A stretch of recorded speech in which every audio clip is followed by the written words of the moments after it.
भेज के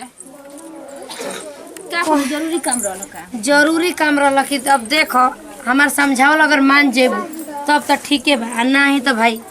तोहार मन के ऊपर बाटे। हमार काम रहल बतावल हम बता देतनी। कोनो जरूरी बात हाँ हो आई समूह बाटे जीविका वाला। अब देखो एमे कितना फायदा बाटे जनलू। अगर अगर एमे हो जाइबू तोहरा के कहतनी मने अपनी बुढ़िया के मत तू करे कि बुढ़िया हमर बोलियन है तू करियन। देखो बूढ़ पुरानिया हो गइल जनलू। तो बोले की आदत है 24 घंटा बोलबे। बतिया सुन उ बूढ़ पुरानिया बाड़ी उ त पाका लाम बाड़ी उ त आज बाड़ी काट टपक जे उनके काल ले बाड़ू। तू अपन दिन रात खाती के सोच जान तारू हवा जलाल बबुआ नहीं खन का तू जान तारू कि नहीं जान तो खबे करबू जान तनी बोले त उ हमरा के समझाऊ जानलू आ बताऊ त हम त हो गइल बानी। तो यही ले सोचनी है कि गांव घर के बाड़ू जब बता दे कह दे इगने सूद पर तू पर लो पैसा तो ब्याज ओकर बढ़े त ना बाटे हो 10 रुपया 5 रुपया जोड़ता ना सा त जानलू हम कहनी कि बता दे यहाँ अपन जान के बतावत सुन हम बतावत तनी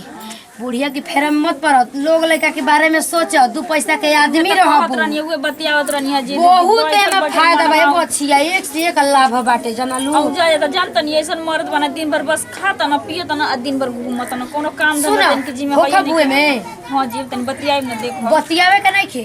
हम तो के बता दे रही बानी। चलो बड़ी करम त लिया के चलो तनी तारा के बात विचार करा दे तनी बुढ़िया के चक्कर में छोड़ा अब अपन देख जानलू। ठीक है बात तब चल का हो भाभी तनी समझा दे खूब बढ़िया से अरे इनके घरे ना दिमाग में आवेलू घुस हो जा ए बार आगल बड़ू का बात का करी क्योंकि घरे आजकल के जुग जमाने में गइलो ठीक नहीं खाना बबुआ नाइयो कुछ बतियाओ नाइयो कह मुंह हवे मेहरारू के लगे बैठ मने हमहू मेहरारूए बानी मुंह कुछ कहा जे तो हो कि फलाना वो झगड़ा लगा दी यही कि कुल डरने ना तार भैया हमरा के बोलत रहना कि क्योंकि घरे दुआरे ना जाल जाला ओइनी जन लत एगो बात बाटे हई समूह बाटे जीविका वाला त हई अजलाल बबुआ नहीं खन हाँ तो वो हमारा के एक दिन बतौलन समझौलन तो हम हो गइल बानी। तो हम कहनी ना कि बतौलन अरे बड़ा एक से एक में लाभ आइल बाटे लाभ पैसा मिली हाँ हो बहुत कुल छूट बाटे जन ल। ए भाभी हम तो पढ़ल लिखल नहीं कि ना बे बेटा पैसने में हो गई तनी ना अब का बढ़िया से समझा देंगे इनकी अरे छोड़ा समझला के बात नहीं खे तारा मौगी से कहनी तारा मौगी राजी हो गइल बिया ठीक ना समझ ले बड़ी ना हां समझ ले बानी अरे देखो हम समझा देले बानी। हां ठीक ठीक बा भाभी देखा जा हम चल जा बड़ी करम तो उनकर लगे लिया के चलता नहीं तो हम लोग समझ ल जा चलो संग ठीक ना बुढ़िया नहीं खिलो कतो ए भाभी बुढ़िया घरवा में भाभी देखो तारू ना बड़ी ना जोड़िया कौन कोई घर दुआर के हाँ हो चलो बेटा तार घर दुआर बन जाई कुछ करबो हैलाई ना भाभी क्वेश्चन कोनो बात नहीं चलो हो तो चल हल संगवे लिया के चल अनन्या चलो चली जी चलो हो बचिया बन के केवड़िया हो तारा चोखल में बुढ़िया सुतल बड़ी त कुकुर कुकुर जुठार दी सरकार तो व्यवस्था एक नंबर के चलाइए न दी बतलावा गांव के मोए गरीब दुखिया मरत रहन लेकिन आज इतना ही गवर्नमेंट जो सुविधा दे देलस आ यही से हम सबसे भौजी के कहनी ही कि तनी गंगा में जाके बता दी अभी तक ना आइली।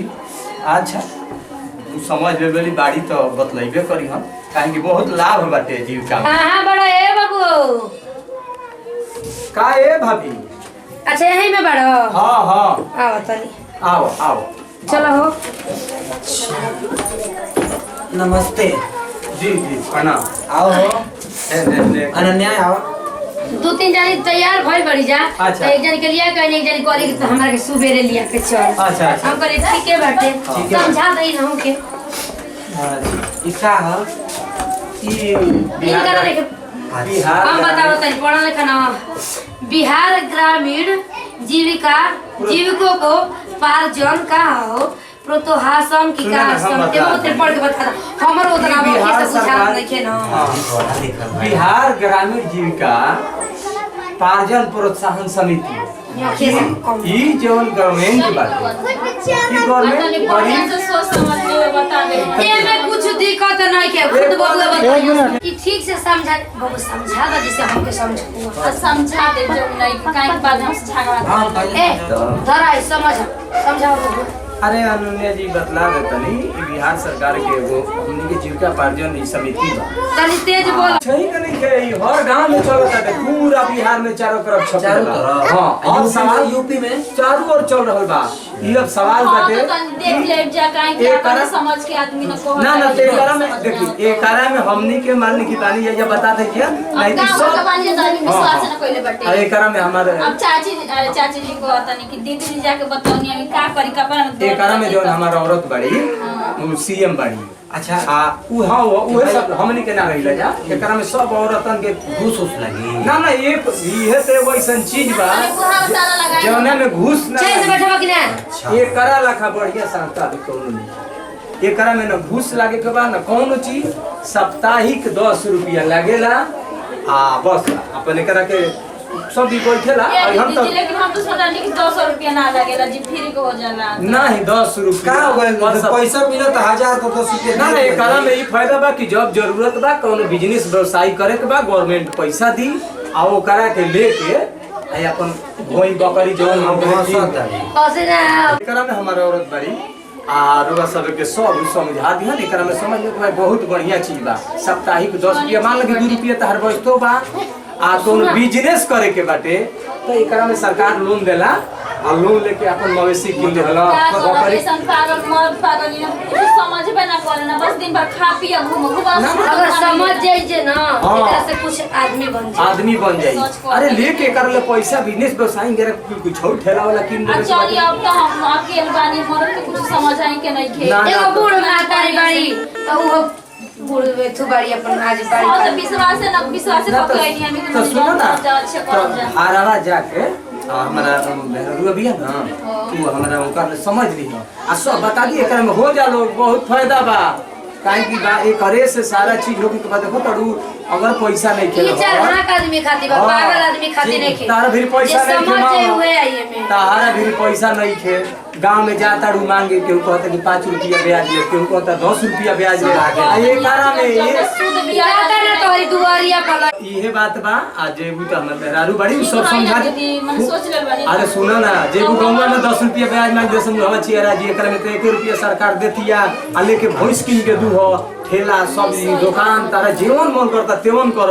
एकरा में का दिक्कत बा जब मन करी तरह अब ना मन करता अपन पैसा के हिसाब में निकल जीबू तो ये से हम पूरा गांव में अभी लागल बानी सब लोग तू तो बढ़िया बात भाई अभी बात सुनी तारा के पहुंचा दी हमारा नाम में लिखवा दे हां ये बाबू कह दिए मौगी के अपनी हां ना ठीक है बात ठीक बा अच्छा के ते भाभी मिला दियो आ कुल करवा दियो हां को गांव में कुल चला वाला भैया तुम ई तो बहुत चलता थे को नाव का गांव का गांव के नाम होते रसूलपुर हां और ये पूरा यही गांव में एथु में बटा जाला अलग अलग समूह में 12-13 आदमी के करके तनी समूह शांत हो बना जाए ना शांत हो जाए रह दे चुप हो कहनी हां कि 3-4 जनी लोग के और कहल बनी हां जान तनी गांव में ई अरे बाटे भाई बहुत कि काम करे बानू 10 गो मेहरारू 10 किस्म के बतिया में हां पहले दिक्कत बा ओके ये फोरे नहीं भागे लगते ऊ ओके फोरे त आजकल दूसरा के फेरा में जे रही उनकर त बिगड़िए जाए पैसा वाली आप दिमाग से चल पैसा वाली कुछ बात है जे गरीब दुखिया के कितने बड़ुआ में लागल बा पैसा वाला लोग देखी हां देखा बाबू पैसा वाला लोग ना चाहिए कि तू आगे बढ़ हाँ, चल एकदम। उहे ढेर फोरे ली सब भागे ली सब हाँ। गरीब के मरावत का पैसा लोग पैसा वाला काम हो जाए के बाद राकेश जी आ समझा दिया और बेकत बढ़िया बड़ी समझदार बड़ी ठीक बात, ई बात समझ के आ ये गई दीदी तो चले के साँझ हो गए हाँ, ठीक, ठीक। लेकिन नमो चढ़वा देबे हां ठीक ठीक वो हमारे ऊपर तू छोड़ आधार दे कार्ड में आधार कार्ड लगी फोटो वोटो लगी ले कही हम मनतनिया बिया घर हम बतला दे ठीक बा ले हम बता दे हम लिया भाभी बाड़ी तो कुल जानकारी ई टाइम बाड़ी समझ ठीक ठीक ठीक बाबा यो थैंक यू ठीक बाटे तो ई चाहिए देखो गांव में होनहार ऐसा औरत होवे के चाहिए ई भौजैया हमर उ कितना चालाक बिया उमर बा जान बिया लाभ जे उठावत उ न बुझता एकरा में सरकार इतना व्यवस्था है बीमा कहाँ चीज एकरा में नहीं है ये से अच्छा चीज बा ई समझे के चाहिए एकरा में सब एकदम लोग रेस में हाँ हाँ एक नंबर के देखो है ये बा देखो और ये जोन बात है और बा चलिए सर चले के का हो बाटे ए सीरीज सी कॉमेडी चैनल के लाइक करी सब्सक्राइब करी धन्यवाद और ये वीडियो से ले तनी विदाई अगले वीडियो में फिर मिल जाए तब तक बाय बाय